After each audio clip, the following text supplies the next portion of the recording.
All right, y'all. It's here. We live. We ready to go. The night shift, baby. I got my boy BGBTHAGRIZZ in the building. You did? Welcome, welcome, welcome. Y'all knew he was gonna come on here, man. You know, I could not do the night shift, and like I said, night shift is one of those things where it's interviews. It's always going to be interviews, so he could have multiple in different locations and spots. Forever. We pull up anywhere with the night shift, and we get it popping. If for y'all who don't know, BGBTHAGRIZZ is one of the most astounding engineers, producers, hip hop moguls. Been in the game for over 25 plus years doing his thing. Also, my partner on Ready to Talk. Once again, introducing Mr. BGBTHAGRIZZ, man. Let the folks know where you're from. Hey, man, look, my name is BGBTHAGRIZZ. I'm from right here from Texarkana. However, I've done been around a little bit. I done hit the block. So I've been here half my life. I've been up in Northwest Arkansas, Clarksville, Russellville, Fayetteville, that type area for the other half of my life. So a lot of people's like, man, I've been around motherfucking Texarkana forever and I don't know this motherfucker. That's because I've been here 3 different occasions. Like, lived here from when I was 11. My dad moved us around a little bit because of his job. Landed up in Russellville. Was up there for a number of years. Came back down here when I was 18. When I was about 22. I married I met somebody that took me back that way, and I was up in Clarksville, Arkansas for a good 6 years, and I wasn't doing no music or anything like that at that time. I let somebody talk some negative shit into me, and I really felt that way, and I stepped out of the game for a minute.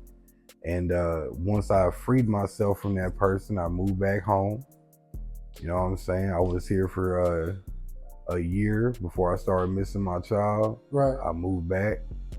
Was up there for another 3 years. My mama got sick. I got that call. I moved back home, and I've been here ever since 2017. Didn't start really taking everything serious until my mom passed in 2020. That's why if you don't know about me, it's just because you either don't want to acknowledge that you know about me, or you just ain't been trying to hear about me. So come on, man. I'm gonna be real. Cam knows I be all over it. I be telling everybody in the city what I do. Let them know, man. You got it on your chest right now. Y'all see it, dog. Y'all see it. Look, BGB, Prince and more. Come on, man. Right there. Come on. So what I do, y'all, is I make T-shirts, graphic designs. I can do flyers, business card designs. Not only that, man, but like my boy said, I've been in the music game, bouncing in and out for 25 years. I got my degree from LA Film School, graduated top of my class. For any of those that want to talk shit and be like, oh, this motherfucker don't know shit. Come on, man. I'm one of the only ones you want to see with this. Come on, man. Let that focus right there. Y'all see it. Los Angeles Film School. So, a lot of motherfuckers in Texarkana like to talk shit. I'll prove my shit. But I got love for everybody because you'll never hear me talking right now. Come on, man. Anyway. And we're here right now in inside BGB Studios itself. Yup. Live. BGB Productions with a Z. That's what we like to call it here, man. Come on, man. I make beats. Most of the time I lease beats because as Cam knows, man, I work a lot. When I say I work a lot, man, I have 2 jobs on top of doing my graphic design. Like I said, I make T-shirts and everything. Right. Not only do I make T-shirts, man, but I can sell you prints so you can start your own little business if you wanted to like that. I can design your prints for you, do flyers, like I said a while ago. Whole bunch of crazy shit I can do, man, on the design world. But in the music world, man, I make beats. Personally, I lease a lot of the beats I use for myself just because I'm a lot better designing beats for somebody than I am for myself. Cam even says I'm kind of weird like that, but it's okay. I prefer to wreck someone else's shit because normally when I'm doing beats, I done wreck the fucking beat while I'm fucking doing it. Right. That's just what I do. I freestyle a lot. I came up as a battle rapper, so man, Cam has played a beat for me before, and I just fast 16 off the top, and he just looked at me like, bro, this is sold to somebody already. What the fuck are you doing? Well, man, I'm just saying, bro. That's how I fucking come on it. Right. Hey, man. So we got to know a little bit of BGB.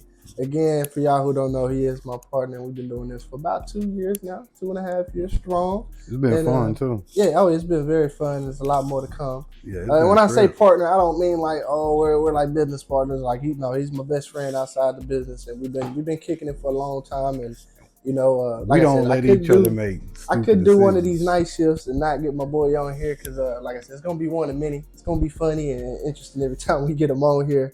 And again, we get messy on the night shift, y'all. This is kind of what y'all like. It ain't about just getting messy. It's also getting to know the people. But we gonna be real down to fast, the nitty gritty. We don't. If there's drama out there, we're gonna talk about it. We're gonna let it be heard.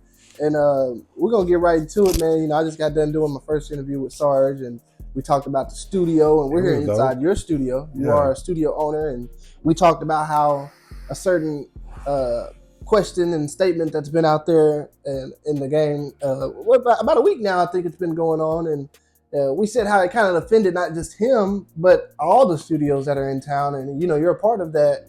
How do you feel about someone or a lot of people? Because I'm be honest, it wasn't the person who said it wasn't the first time they ever said it. Wasn't the first time that anybody's ever said it. It's been said by multiple people on multiple occasions. How do you feel about people saying that the artists are not really benefiting off the studios are benefiting off the artists? Tell me one motherfucking artist who's ever benefited off of a studio. That's why I need to ask these motherfuckers. Let me be honest with you. Y'all can sit here and say this shit all day long. Oh man, the studio, da da da. Half the time, man, I said this shit publicly on Facebook too. Right. Half the time, you motherfuckers don't even show up prepared. One, y'all know, look, I'm one of the cheapest in town. I only charge $25, bro, because I really just be doing it to, get to know people, network, and you know what I'm saying? Show my little shits and skills and off a little bit because nobody really knows of me, you know what I'm saying? Right. So 25 an hour, Cam, these motherfuckers can't even cover their hours. Right. You're right. Y'all can't cover y'all's motherfucking hour. Or y'all need a motherfucking ride to the studio and y'all ain't trying to come off no goddamn gas money for that shit off top. And then y'all want a free mix and master on everything you fucking do. Let me fucking tell you what, motherfuckers. Y'all got the game fucked up because y'all don't even feel like y'all splits right. Y'all think we ain't the motherfuckers y'all fuck with, these engineers, when y'all drop that music, you don't think we go and check what y'all put down for y'all splits? It's public fucking knowledge. When you click on a song, it tells you who the composer was, who the producer of the beat was, who the motherfucking engineers were, who the mix and master engineer was, who the vocal engineer was.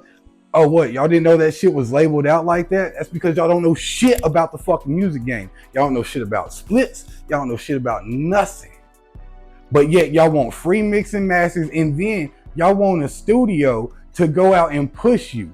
You know what happened last time I did that for an artist in Texarkana? I went 150 in the hole. Ain't that right, Ross? Whoa, okay. So ain't that some shit, huh? So I'm gonna say that boy name dropping. Motherfuckers, like, bro, it is what it is, dog. But all that chip chatting and shit. I think I might know, but that's still woo. Yeah, welcome to the night shift, y'all. But I mean, you're absolutely correct. You know what I'm saying? A lot of these artists don't understand how much money it takes. First of all, there's a reason why you come to us. And a lot of you that we work with, and we talked about artist development. We're going to get into that a little bit more into this interview. But getting into the studio side for people who pay. Okay, let me put it like this. We understand how much money you put into it. We get it, okay? To me, and this is just Cam's opinion, the same thing I told Sarge, I think it's just our obligation and opinion if we want to. Or not opinion, our option. If we want to go ahead and share the song and shop it around and do what we want to do with it. Because it is honest, most studios do have connections in some shape or form, but it is not our job to do so. I have DJs, producers, other artists on all my social platforms. I'm going to share what you do in my studio. One, to show people what type of experimentation I'm doing in my studio. Right. If you come into the studio and the first thing out your fucking mouth is, "Hey Grizz, I want to sound like," I don't give a fuck what you just told me. Right. You're a copycat. Right. There's a million I want to sound like. If y'all haven't noticed, artists who really break out in the fucking game, they find a sound that isn't the same. It's all experimentation. Right. What's gonna make you unique and different? Same way with engineers. Cam mixes his shit different. Right. Sarge mixes his shit different. I mix my shit different. Right. We all have different ways to mix shit. Even me and Cam will bounce fucking ideals off each other on how to mix shit. So, with that being said, but you also look at, like I said, also being said, DJs also use experimentation on how they mix and break down and change the vibe of a fucking entire environment. Right. So if a DJ hears me changing how a single room environment's whole entire vibe changes off my experimentation, he can fuck with that as well. Why would I not want to share that little common knowledge right there? And it's not really knowledge because I'm not telling them what I'm doing. I'm just changing the vibe. I'm making a trend. And I made a trend off you, which is going to make them want to come listen to you. Right. So now you went from studios won't push me, but man, I was fucking not ready to release that. You done pushed a little clip and now But motherfucker, now you're getting plays and views off that. I'm confused on what you're trying to do. Right, are you trying to get noticed and paid, or are you just trying to fucking complain like a little bitch because you ain't getting your way and it's not coming back on your dime? Right. I'm fucking confused because last time I checked, it was my 8.5 hours that took to mix and master that fucking song that you still haven't even paid me for, that snippet came from, my boy. Right. It wasn't even what you did while you was in my booth. It was what I did 8-9 hours after the fact when I was fucking around with your shit, mixing and mastering, waiting for you to come up off that little 40 to 80 bucks. That way I could slide you the MP3, the wave, and whatever fucking else you want, and the stems and shit.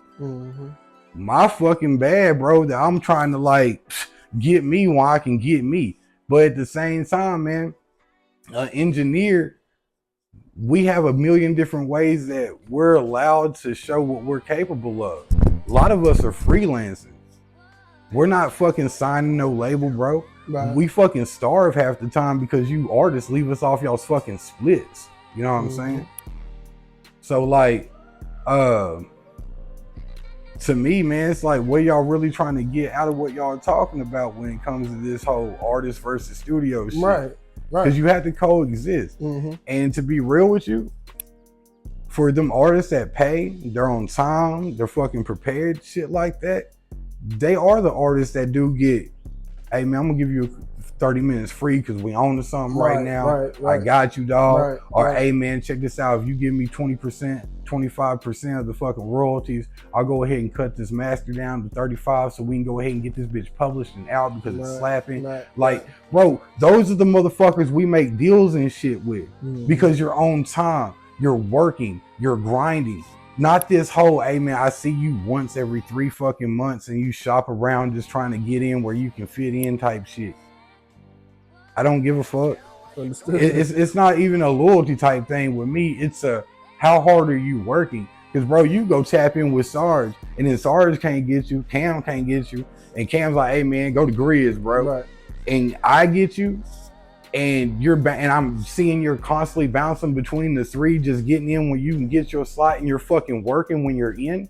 Bro, that goes a long way for me. Work ethic will always go about way more, because half you motherfuckers be rapping about being in Porsches and having fucking money bags and you can't even afford your goddamn fucking session, or you're fucking walking or bumming a ride over to the studio. So how the fuck you rapping about that shit and that's not how you living is beyond fucking me to begin with, but you want to complain about something. That's understandable. Okay, well, let's get out of some of this music talk. I know we at the studio with you, you know what I'm saying? But there's a lot more than Grizz than just music. You know, I want people to kind of get that on this first interview. You're very heavy into the youth community when it comes to sports in general. Can we kind of speak on that real quick? And what's your biggest involvement with it? I mean, I was really heavy, man, into it. What are some of your accolades, as we can call them? Well, man, I was the O-line coach for the 8U Raiders when they won their Super Bowl back in, what was it, 2020, I want to say. Okay. Right after COVID and all that? Or, yeah. And then I bounced back between a couple of different teams. Well, I got in a wreck, so I couldn't coach that the 21 season due to my wreck and everything like that. In 22, I was the offense coordinator for the 10U Mustangs.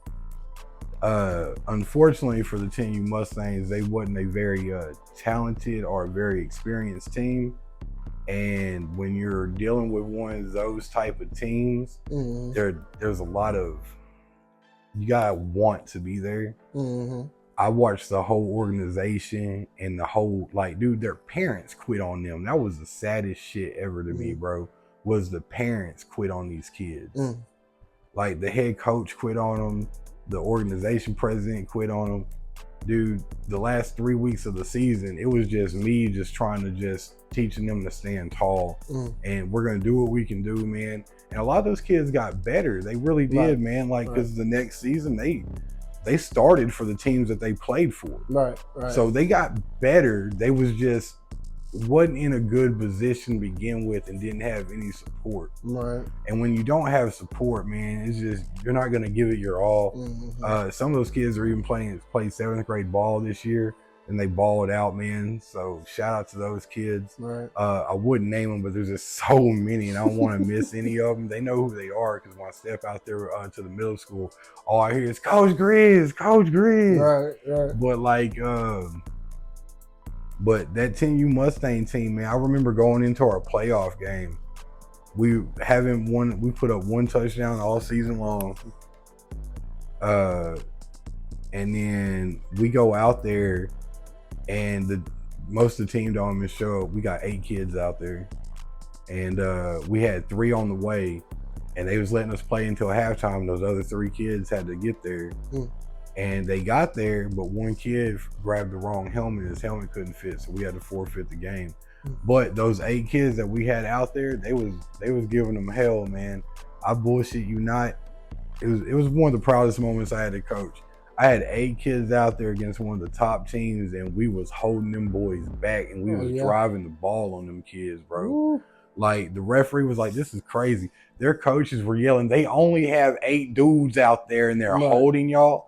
Like, I'm talking about, we was getting them for negative plays, bro. Going into halftime, you figured it was gonna be a blowout, but it was only like 26-0 going into halftime, and that's only because they got lucky on a couple of plays where our guy just didn't hold on. Like, we was there, wrapped up to him, and everything like that.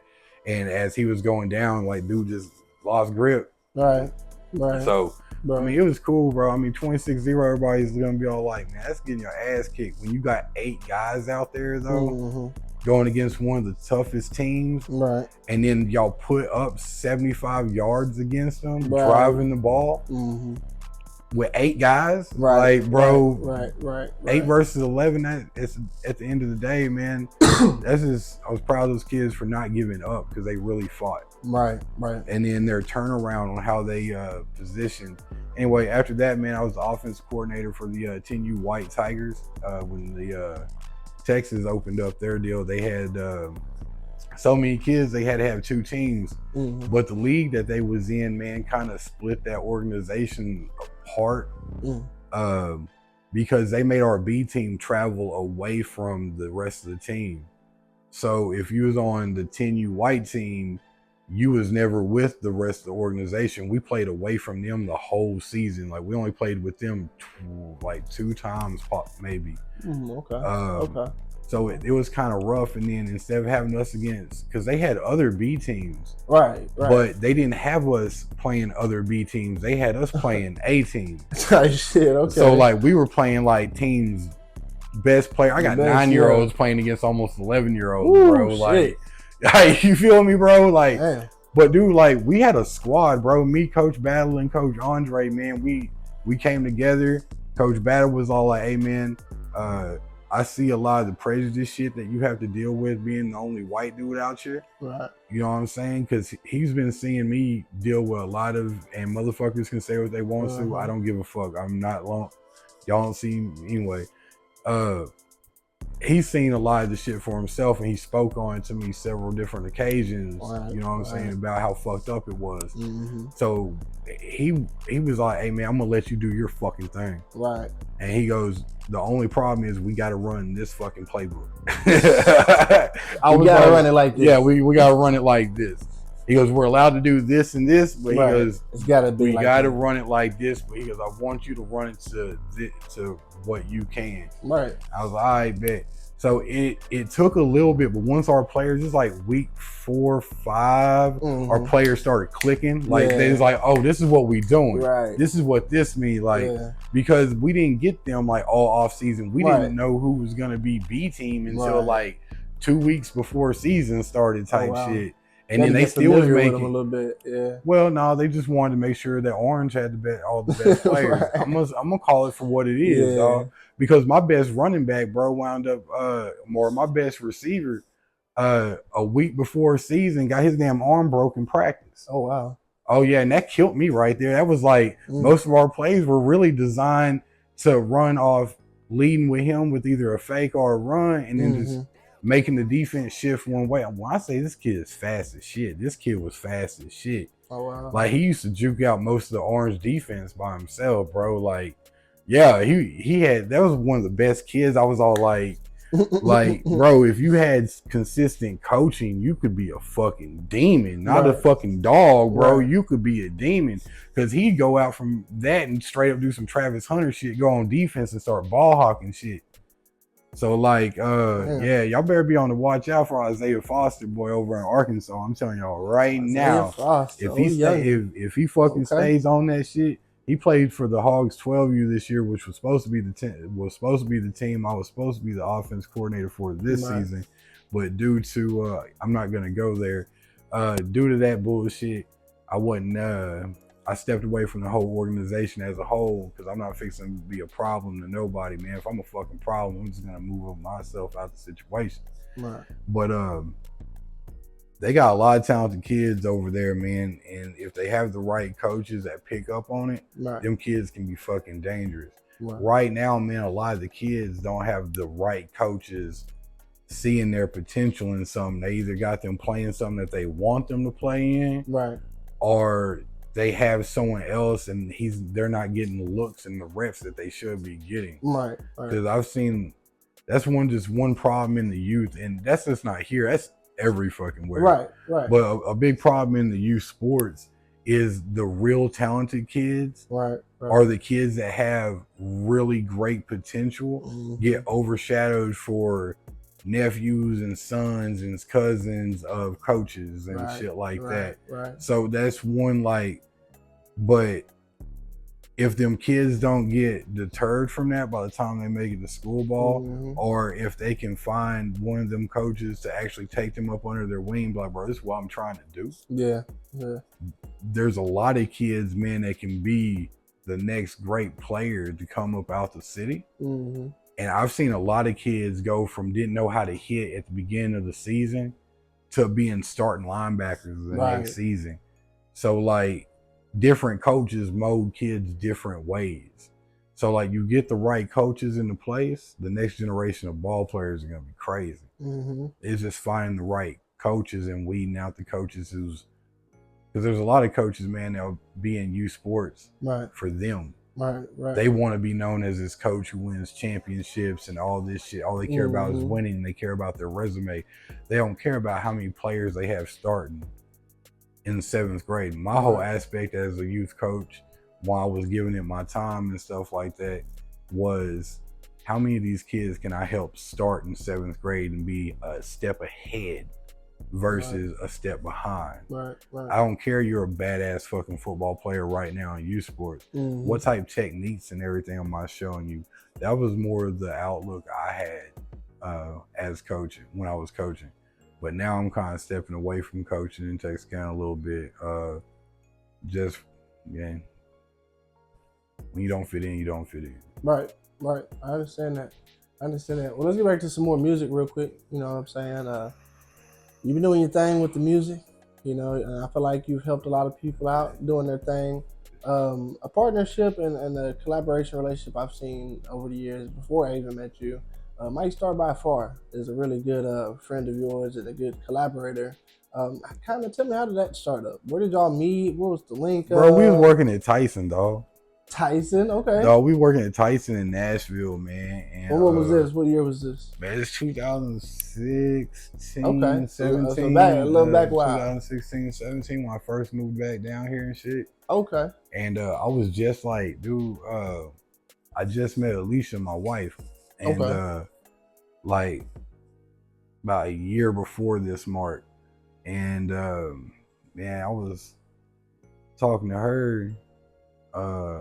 She found out I used to do music, and she told her the reason why I quit. Man, my ex-wife told me I wasn't ever gonna make it anywhere. Right. Wasn't very supportive. It was always something negative when it came to me trying to do music back when I was with her. So I just, I stepped away from it and shit. Yeah. And just focused on being a husband and father type shit. And Alicia wanted to get me back into music. Well, I met this dude named Chris Ivy while I was working at Tyson and shit like that. Of course, I just moved down here.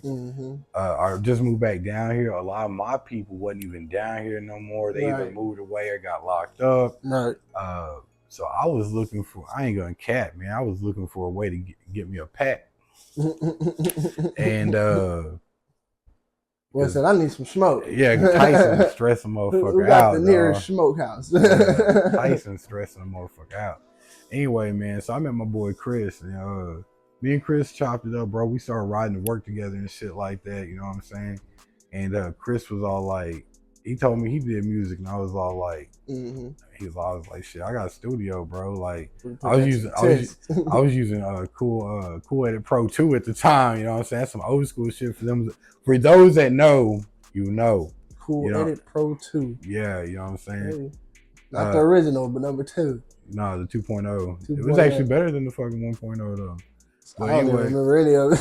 So anyway, bro, if you know, you know. Anyway, it was set up like Pro Tools though, bro. You know what I'm saying? So like some early Mixcraft. Yeah, type shit. Like it was, to me, bro, I could mix and match that motherfucker. Like most of the early shit that you heard was done off that shit. Right. So like anyway, man, so like he's like, man, I got this dude I need you to meet, man. You need to meet my partner, you know what I'm saying? Yeah. And he's like, we just did this song called The Platypus. And I was like, wait, The Platypus? Yeah, bro. They did a song talking about a fucking platypus. I could only imagine what that was about. That bit is about a damn platypus. Platypus. You know what I'm saying? What's a platypus? You don't know what a platypus is? I ain't never heard of no platypus, man. You ain't never seen Phineas and Ferb? Perry the Platypus? I've heard of like the platypus is like a beaver, bro. It's like a duck bill. Oh, so the actual animal, the platypus. Animal, yeah. Oh, okay. Yeah. Okay. Yeah, they're weird, bro. They're weird, bro.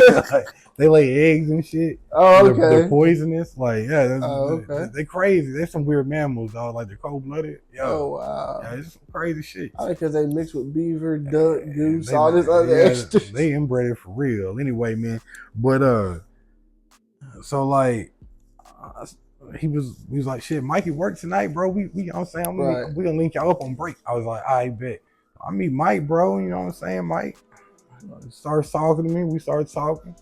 He's like, yeah, man, we gonna have to get you to pop up at the studio we go to, bro. I was like, hey, Mike, shit, cool. Yeah. And at first I was all like, I grew up on Beverly, you know what I'm saying, and around Bramble and shit like that back in the day. So like, so long story short, I was met a guy named Chris that knew Mike. Yeah, y'all kind of got together.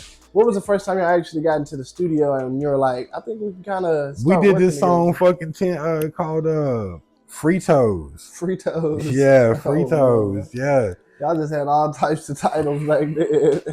And well, shit, this was the first time I was up in their little UDL studio, man. Oh, okay. And how was that? It was cool, bro. We was getting drunk as fuck. We was getting shit. We was smoking. We was vibing. Right. And anyway, man, they was like, shit, you need a minute to write? I said, give me that mic. Yeah. I busted my shit on that motherfucker. Everybody just stopped and looked at me like, right. Oh, damn. Mm-hmm. Mike looked at me and was all like, all right. And then after that, me and Mike started coming over to the crib. We started doing everything in my crib. Like, from there, my bad. I don't mean to get into the details, but you know. No, and I understand, you know, but that's kind of why I just wondered. I was like, man, how do these guys meet? Where do they cross paths? You know what I'm saying? Fucking Tyson. Right. Okay. Well, that's cool. And we've been cooling ever since. Yes, sir. Yes, sir. get into a little bit of more music. I'm sorry if I just hurt somebody's ears. I'm over here adjusting my shirt and it probably just trickled the mic. Now that I'm thinking about it. But get into some more music talk, man. I probably done hurt the fuck out their ears with my chain and shit. So you've worked with a lot of different artists. You've also done some artist development, here and there. What is artist development kind of like with BGB Productions? And yeah, let's start there first. What is artist development like with BGB Productions? Man, over here, bro, it's all about what are you trying to do? Right. What's your long-term goal? Right. Listen, ain't nobody in 10, 15 years gonna play your song about run up on the ops and empty the clip. Right. Right. Ain't nobody gonna play that shit. What's gonna make you stand out? What does your legacy say about you? Right. What's your sound? Mm-hmm. Have you found a sound yet? Just find you a sound that actually fits you. Mm-hmm. Everybody can put on auto-tune and all that shit, but when you out in public, my boy, and that sound guy don't have that fucking auto-tune card or none of that shit, and you ain't got no auto-tune, and they find out you sound like somebody scratching nails across the chalkboard, right? That's not a good look for you, my boy. Right. You see what I'm saying? Right. So, like, let's find a sound that fits you. Mm-hmm. Like, what's your goals? Like, man, if you want to sound like Chris Brown, but you sound like nails against a chalkboard, let's get you up in here, bro. And it's gonna be some hours and a long time, but right. You gotta practice on getting them pipes and shit right. Even me, for the past 3 years, bro, I've been working on. You even know this. I've never really tried to sing and shit before, mm-hmm. but now in a lot of my new songs, you be hearing me drop some melody and all that stuff. Right. And for the 3 years, I've been working on getting my voice on how I want to sing and come off. So it's all about what you're trying to do. Like, it takes time to get where you're trying to be. You're not gonna get there overnight. Stop believing all that people blow up overnight shit. All right. Very far and few blow up overnight. And normally it's something traumatic that helps them blow up overnight. Right. Trust me, you don't want the traumatic shit that helps you blow up overnight. Yeah, I understand that. So, we've been here, we've been chilling, you know what I'm saying, doing our 1-2, talking some big talk. Yeah, it's a little drama that we got to get into, you know what I'm saying? Yeah. There's been a little hearsay thing, and I've seen you speak on it. You've kind of said in the media before, that a lot of people they're sensitive. Let's put it like that. There's some sensitivity out there, and that there's some people out there that shouldn't really be speaking on BGB and things like that. And I kind of just want to know what is your standpoint on certain artists or producers kind of not going to each other and really just like talking to one another when they have issues or problems. Us, we've had, I wouldn't say problems or issues, but we've had some moments where we had to be like, what did you mean by that? You know what I'm saying? Yeah. And I just kind of want to get your take, because I see you voice it a lot. People need to stop being so fucking sensitive, come talk to me and all this, so. Man, I hear a lot of hearsay, bro. Right. And one thing I don't do is hearsay. Right. So, like I said at the very beginning of this shit, I show love to everybody who does music in Texas. Mm-hmm. I've never talked shit about anybody's fucking studio, bro. Mm-hmm. But people always be coming to me saying, hey, these people said this shit about your studio. These people said this shit about your studio. But the shit that be coming out motherfuckers' mouths ain't been nobody's ever been in my goddamn studio. So, bro, if you got something to fucking say, or you just want to hate, just fucking say it. Right. Like, I don't understand why everybody has to do this hearsay shit, and then it's oh, well, I never said that shit. And, right. Bro, Cam's been in the room a couple of times with my name being fucking dropped this year. Right. And I ain't seen none of them motherfuckers come say that shit to me. Right.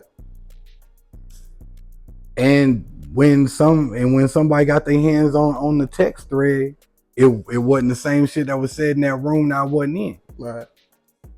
So, and a lot of light was shed off that shit because somebody felt the same way I felt after reading that motherfucker. Was like, hey, bro, hold up, dog. Right. Hold up. The fuck you mean he didn't have no way to feel? Motherfucker, reading this, I feel some type of way being him. Right. Bitch, what the fuck? Right. Anyway, That's neither here nor there. But what I'm saying is, man, a lot of people will be all like, so and so does this shit over there. Well, man, that's so and so. That's not me. You know what I'm saying? Like, I don't understand why a lot of people be sensitive to where they can't handle. And what I mean a lot of times by people be sensitive, Right. people can't handle the truth. Right. Right. Okay. So like a lot of people can't handle the fucking truth. Like they get defensive about it and shit like that. Right. Bro, a lot of times when somebody tells you the truth, it's not to put you down. Yeah. It's to let you know, like, hey, bro, if this ain't what you're trying to be, you fucking up. You know what I'm saying? Like, you need to have some accountability for what you do. Right. Right. Like, right, you know what I'm saying? Right.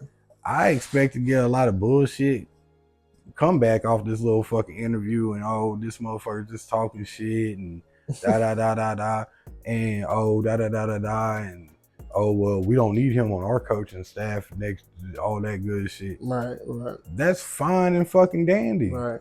I'm out of all that anyway. I'm back doing my fucking music and t-shirts and all that. I done been in the community for the last 5 years trying to help out, trying to help y'all see what's going on, trying to help y'all get the keys to keep these kids out the street. And all these fucking kids, like, it goes, what I say goes through a lot of people's ears and out the other. Right. Because they ain't trying to hear what I'm trying to say. Right.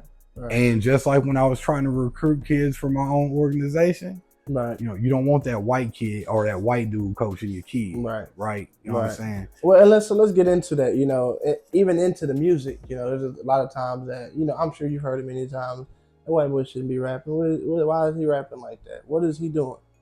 So how do you feel about, like, it also kind of translating into your football, you know, youth thing as well? I look at it like this. White people are going to be considered the guests that anything that's black or dominated by black people or more organized by black people, we're going to be a guest. You think so? Well, man, you got that one doctor trying to say Eminem's a guest in hip hop. But so do you think it's okay? Do you think this is a universal thing, or do you think this is just strictly different territories? I just think it's different territories. I think it's about where you feel and shit like that. Right. Because we've been other places where the white boy is very welcomed, aka Fayetteville. Yeah, apparently I'm very welcomed in fucking Fayetteville. Fort Smith. Yeah, very welcomed in Fort Smith. You know, there's other areas I feel like that have a strong black community where they don't care about that color. They don't, bro. So, but I understand what you mean by territory, especially down here. It is kind of, to me, it is a cultural feeling down here for sure. Man, to me, down here, it just feels like some people are stuck in a time that don't exist anymore. And what I say by that is, and a lot of people are going to be like, man, he's just talking, he's just trying to cause a division. Right. No, I'm not trying to cause a division. Anybody that knows me knows damn well I ain't trying to cause no division. Right. My thing about it is, and like I try to explain to some of the youth coaches, I was part of a youth organization. They had white kids out there, and the coaches was coming up with chants. And one of the main parts of the chants in there was the N-word. Right. Okay. You got all them white kids looking at each other like, bro, we can't even say this shit. How are they gonna feel? Should we like? But as a team, bro, you want the whole team to be in that chant. Right. So one of my questions and challenges was, are y'all gonna be upset when that white kid starts saying that because that's what y'all want him to say? Right. Like y'all are telling him it's okay. Y'all are telling that kid it's okay to say that. Like, cause I'm being one of them kids that used to go around and be all like, man, what's good, my nigga? What's happening, my nigga? Yeah. Like, bro, and everybody would be like, he has a past. Like, no one's ever really fucking came sideways to me. I guess is how I don't know if how I come across it and shit like that. But when I was younger, man, that was, you know what I'm saying? But when I was also fucking younger, I was very heavily involved in some shit I'm not willing to say on tape. That's beside that. But at the same time, man, I look at like there's some shit that we can change, and a lot of the shit that we can change can start with bringing the youth more together. Because when you really look at the youth sports in Texarkana, like just being for real, you don't see white kids and black kids out here playing together until they're in school ball. Right. Matter of fact, I don't see none of the white kids fucking playing in Texarkana in the youth sports really. Yeah. Except for baseball and soccer. Yeah. You know what I'm saying? So like, there's question marks on why. Right. Like why? You know what I'm saying? Because when you go and look at Texas middle school, there's a bunch of white dudes out there playing football all of a sudden in 7th grade. Right. But you didn't see none of them kids playing 12U football out there with the squad. You didn't see them in 10U. You didn't see them in 8U. So where are those kids at that could actually help a lot of these youth organizations and a lot of these schools be a lot better? Because if you get them kids together when they're younger, right, and they get to playing and they know their roles, and then they hit school ball and they got those same exact roles, or only one or two's changing positions and doing something different. Yeah. By the time they hit high school, bro, they're really brothers at that point, like family, dog. Right. And they're gonna be more scrappy about each other. They're gonna be more about it, and that's what you really want when it comes to developing kids in sports and shit like that. The longer you can keep them together, the more development you can get out of them. More chemistry you can get out of and shit like that. And a lot of the problem with Texarkana, and I don't know what it is, and you know, if I'm not allowed to speak on it, it is what it is. But to me, man, for some reason, there feels like there's division here when there should be no division here. Especially with how many interracial relationships is actually in Texarkana. There should be no fucking division here. We should have little Timmy and little Jimmy fucking playing with each other every fucking day. And if they're separated, I don't understand why they're fucking separated. Well, and so let me ask you this, because I do think I see a mix of people together, but this is the night shift. I ain't gonna sugarcoat it. Do you think there's certain? Okay, it's just like white folks saying there's different type of black folks. There's the ghetto black folks, and then there's like the bougie black folks. Do you think that black folks kind of pick and choose what white folks they want to deal with because of the person they are, or is it just they're white type of thing? So I don't think that they know what they're talking about. I think it can be a little mixture of both, like, because me, myself, man, I've even experienced where a motherfucker fuck with me really, really hard. Right. And then when his people come around, it's Jones session on me. Right, okay. You see what I'm saying? So, like, I've seen it kind of play both ways type shit. Right. But the thing that really fucks me up about what you said is I've never really heard that from white folks. I hear that more from the black folks I've met in Texarkana versus anything else. Yeah. Because and before anybody judges me on this fucking interview, what y'all need to understand is I don't hang out with white people. You can ask about me. My wife black. Everybody I fucking associate with is black. Like, so when I speak on shit, I'm speaking because I'm experiencing this shit as I explore the fucking city and meet different fucking people and shit like that. So I don't even associate with the white people because the white people think I'm a little too what's the word I'm looking for? I'm a little untamed. Okay. If that makes sense. You know what I'm saying? I'm really blunt. I don't sugarcoat shit, and if it don't sound right, it don't sound right. You gotta make it make sense.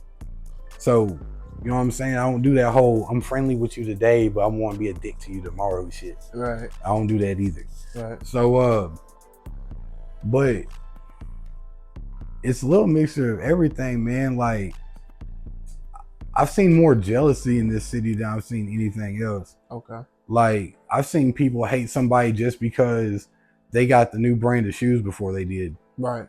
And that didn't make no sense to me either. Right. I was like, what the fuck are y'all on, dog? Like, you got mad because he got the shoes before you did? Right. You wanted to be first? Mm-hmm. I understand that. You should have ordered from eBay or something, dog. Got them clones. Saying. Right. Well, no, I appreciate you talking about that. You know what I'm saying? Again, it's night shift, so we get a little shifty, get a little into it, a little venti. But I want to go ahead and do something with you, man. It's something I added onto the show. It's called Do's and Don'ts. So what I want you to do is give me 2 do's and 2 don'ts. It can be related to music, life, anything. What are BGBTHAGRIZZ's do's and don'ts? I need 2 for each category. All right. So we can do one apiece right now and then do another one apiece. All right. So we're gonna do one apiece. We're gonna start off with life.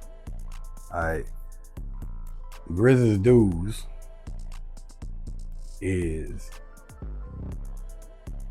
never speculate like you know what's going on. Always listen to what is going on. Get you in a lot less trouble that way. Keep you less opinionated about what's going on. Right. Behind that, stay true to what you are and what you do. Like for me, dude, it takes a lot for me to sit here and talk about division in the city and shit like that, because nobody wants to hear that from the fucking white boy. All right. So Don't. the don'ts is don't judge anybody. Me personally, I don't judge anybody. I could care less what race, what religion, what background you are. Dude, I'll talk to you like you're the last person I'm going to talk to. Man, a conversation with me could possibly, keep you from going off and doing something bad. Right. So I never ever judge anybody for what shade of the wheat they may come from. I just want to know what their story is and how they act upon their story. Because anybody can tell you a great story, but what do those actions mean? I go by actions. Words mean very little to me. So don't judge somebody for how they look, how they present themselves, or how they talk. Judge them by their actions. Right. I like that. BGBTHAGRIZZ do's and don'ts. We're just going to do two apiece, but we're just going to do one-on-one for right now. I think I like this doing one-on-one. Makes it easier and get straight to the point for the people. You know what I'm saying? Getting into some more music talk, man. You're another guy that's independent with it. I think you've been with a label here and there and did your thing and made your own label up. Currently, BGB Productions. What do you think for the people out there that are doing it solo, independently? Do you think that they need a label to succeed? And what I mean by label, not much as a label, but more of a group of maybe an engineer, producer, a friend who can kind of help get a little bookings here and there. Maybe a friend that knows a lot of people who can bring people to a party, get you on stage. Which is what I see a lot of now in this new generation. Or do you think somebody can just kind of succeed by themselves? Do the music, do the videos, get the bookings, everything like that. All right, so I've never been signed to a label, so I've never had a team. So that'd be nice to actually have a fucking team, to be honest with you. As somebody that tries to do everything by itself, man, it's very, very fucking hard for an individual to sit there and do all their videos, all the editing, all the mixing, all the mastering, all the recording and everything. Right. Me personally, if I had somebody that was more in control of my videos and my content, and just was all like, hey, this is how would listen to me on my idea on how I want to present something, and then we went from there and was like, hey man, I got the camera ready, let's knock this motherfucker out. That way I can edit it and get it out there. So I can focus more on my music type shit. And then if I had somebody that was like, hey, we got you a show here, here, and here. We got to be here on these days right here.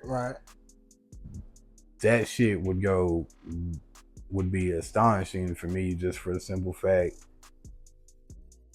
it would make everybody else make more money a lot more faster and shit like that. So I've seen people succeed doing it all by themselves, but even when they're doing it, they're like, man, if I had a fucking manager, somebody could take some of this fucking load off of me and shit like that. That shit goes a long way, man. If you got a fucking team that's willing to fucking be with you and grind it out and shit like that, bro, that's really the ideal way to fucking go, man, because from a team aspect and you being independent, you can control everything from how much money y'all are making off the merch sales, from how much money that y'all are making off touring. You can cut off the middleman and shit like that. So like say Buddy right here, man, is getting you $1,200 bookings, you know what I'm saying? You can sit there and cut him off, you know what I'm saying, 300, cut your boy off 300 right there, and then put the rest towards travel expenses and shit. Everybody's getting a little chunk of the money. Dude's helping you get the content, he's pushing your content, so you're paying him off every booking. I mean, it's all about who you got to will and who's willing to work and wait for the bread, man. Like I said, this business ain't overnight, bro. You're not just gonna, hey, I dropped this video, bro, and they wrote me $1,000 check today for it. You know what I'm saying? You even know that. You know what I mean? So like having a team, but you can still have a team and be independent. But a lot of people don't look at it like this. A label, man, that money really upfront money. They expect to make all that back. How much money they invest in you up front, They expect to make all that back, whether it be off touring, whether it be off your album sales, whether it be off. They expect to get that money back somewhere. It's just not, oh man, I made $5 million because I signed off this and now I'm flexing on these bitches. Nah, bro, what you gonna do? Because they're expecting to make that $5 million plus. Yeah, he ain't lying, man. So, you know what I'm saying? A lot of this shit, when it comes to this music, it's better to be independent. You got more control. But when you sign with a label, they're allowed to take up to 50 to 75% of your creativity. But you gotta think of how much work they actually put in to get you and keep you where you have to be. It's up to the artist, I feel like, once you get to a label to keep your audience. Because most time you're not gonna get signed to a label unless you have somewhat of an audience already. And to be honest, the job of the label is to step in, get you the bookings, get you more studio time, which we all know. I'll take Glorilla as a very great example. She signed to Yo Gotti for $500,000. She signed, she said, I'm not even touching that money. She was already getting paid from doing shows, from doing the FREE. She was already making money. Yeah, so there was no need for her to touch the $500,000. She was smart. She went ahead and started doing her own thing, turning up, paid back the $500,000. To where Yo Gotti said she ain't in the hole no more. Now she makes her own money, and whatever the label gets is whatever the agreement of percentages is. Now I feel like as you grow as an artist, you have more control with your label. Let's use Chris Brown as an example.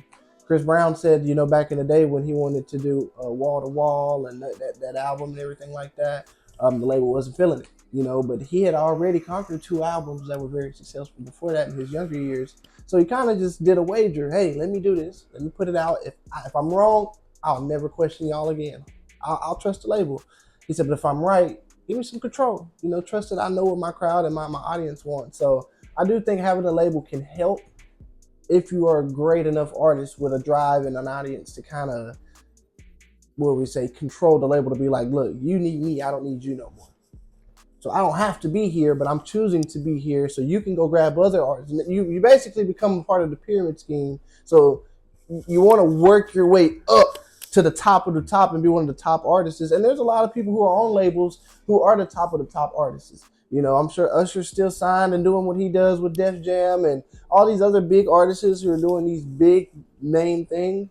They got someone down the line that they're still signed to. And granted, it's not, I'm signed to them, and they made it a partnership at some point because they were able to really show I'm worth it. I can make this work. You know, I can leave you and start my own stuff. I can leave you and keep doing me.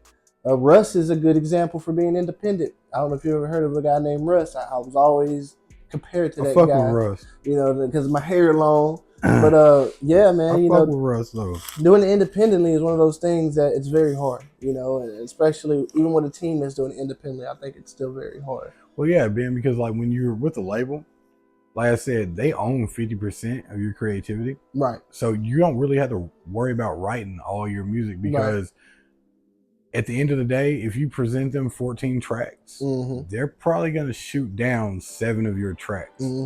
Because it's not pushing what they want you to push. Right. And then that's when their ghostwriters come in like, this is what we're going to do. Exactly. You know what I'm saying? Or they'll be all like, hey, man, you're not producing your songs fast enough, so we done brought some people in. They done wrote some songs for you. Right. Bring your ass in this motherfucking studio and put this shit down. Right. Da-da-da-da-da-da, so on and so forth. So, like, because you hear it all the time, man, from when artists leave, you know what I'm saying, before a project's done, the producers are in there scrapping, you know, bars and shit that they spit and deleted and copy paste to get the album out so the label can make their fucking money off that artist that they just lost all that money off of.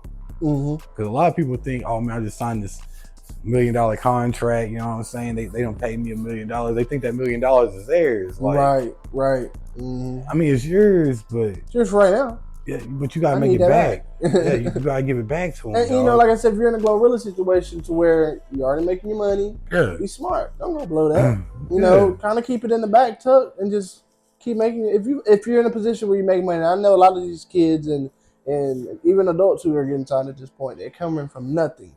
$0 in the bank, negative $92 probably in the bank, overdrafted like a motherfucker. But you give them this big amount of money and you expect them to pay it back. And at first, or they don't invest in the right shit. Well, let me put it like this: a lot of people have worked so hard, bro. I feel like to be independent, to when you get this big check, like $1 million, it's like you made it. I don't think they got to keep working after that. They're like, I made it. I got the money. I did what I did what they said I could. So now, fuck everybody. And you kind of get lax. And you're like, okay, cool. I can just go in here in the studio because they like the first shit. They go and like the second shit. And we kind of lax up on the actual quality and artistry of what we came and the hunger that we had when we first started. Yeah. So, it's kind of hard to pay that money back. So you got to do it like this. When I was at LA Film School, they told you to always keep this type of motto. They give you $1 million. So now what you going to do to hit 5 million? Right. Exactly. Yeah, you're an investment at the end of the day. You know what I'm saying? So you can't lax up. So when somebody's like, hey man, I think you're worth $1 million. Now you got to show them you're worth 5 million. Right. You got to show them you're worth 10 million. You got to show how much you are appreciated over time. You know, you got to show them how willing. Look, man, nobody wants to show up and open a fucking, do the ribbon cutting at Dollar General. Right. But you know what? That contract says you got 15 ribbon opening ceremonies that you got to attend to. Be there early, get there fast, sniff that fucking ribbon, smile, kiss a couple babies, promote your shit, get the fuck out of Dodge. It's all about showing them you're willing to put in the work. Right. Labels that have you doing the stupidest shit just to see if you're going to be willing to put in the work. Right. And to be honest with you, man, a lot of the people that y'all think got the hardest bars, like we was talking about labels with ghostwriters and shit like that. Them ghostwriters are really the ones with the hardest fucking bars and shit like that. I'll be honest with you. And they're only a ghostwriter because they don't fit the bill. Right. A lot of artists, and this is one reason why a lot of people choose to be independent. A lot of artists don't fit the bill and they want what they call Build-A-Bear rappers and artists. Build-A-Bear rappers and artists definition.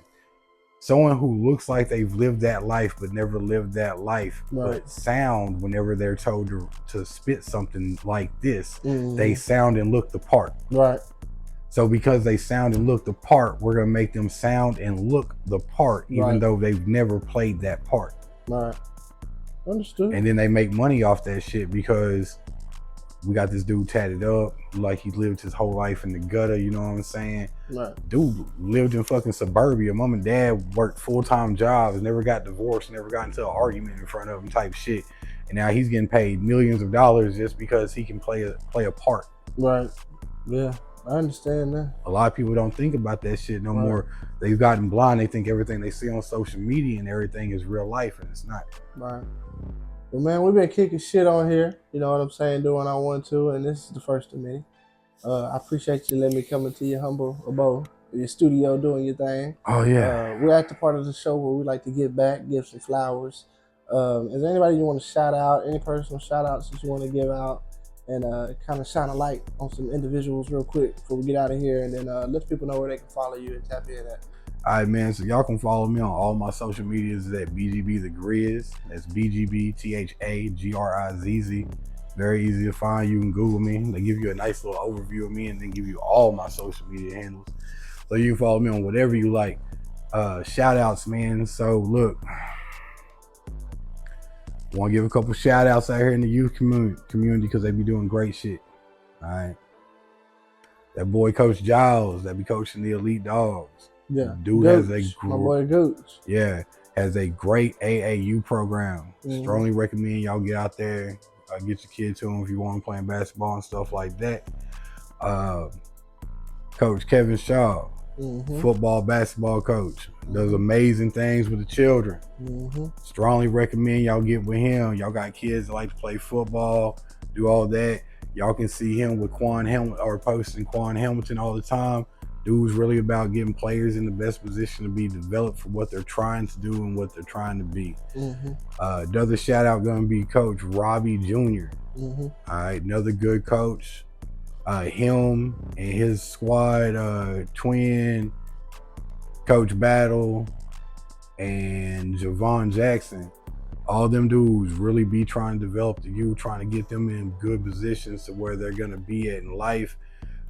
Them kids will coach any kid, and when I say it doesn't matter if the kid has learning disabilities or if he's just not, you know what I'm saying, reacting fast enough to certain situations or being talked to a certain way, all these coaches that I've talked to, I've never seen them not be able to get a kid develop and play at a higher performance by the end of the season than you know what I'm saying, than what they started out to be.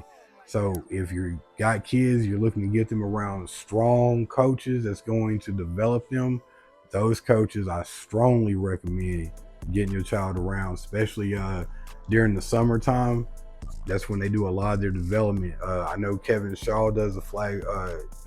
I know Kevin Shaw and Robbie coach battling them. They both do 7-on-7s. So I would strongly recommend checking them out, getting the kid on 7-on-7 if you have receivers, running backs, and quarterbacks. That way you're keeping them active. And then, like I said, they're competitive, so they're going to bring out the competitive side of your child. So if you want them to be that starter in 7th grade, get them out to them guys. Well, we appreciate you, man. Make sure y'all go ahead and tap that subscribe button on our official YouTube page, Ready to Talk. This is an extension of that. This is why we're on there, and then got all the reels on there. So if you're like, "Wow, I'm watching this on Ready to Talk," that's why. Make sure y'all go watch our episodes. Yes, we will be back. Season 2 is still going. It's the holidays. Y'all give us a week. Y'all give us 1 week with our families to do what we need to do and chill out. But we'll definitely be back. Probably actually coming up on this Thursday. This interview should be coming out tonight and things like that. So appreciate y'all if y'all been watching. If you want to get on the interview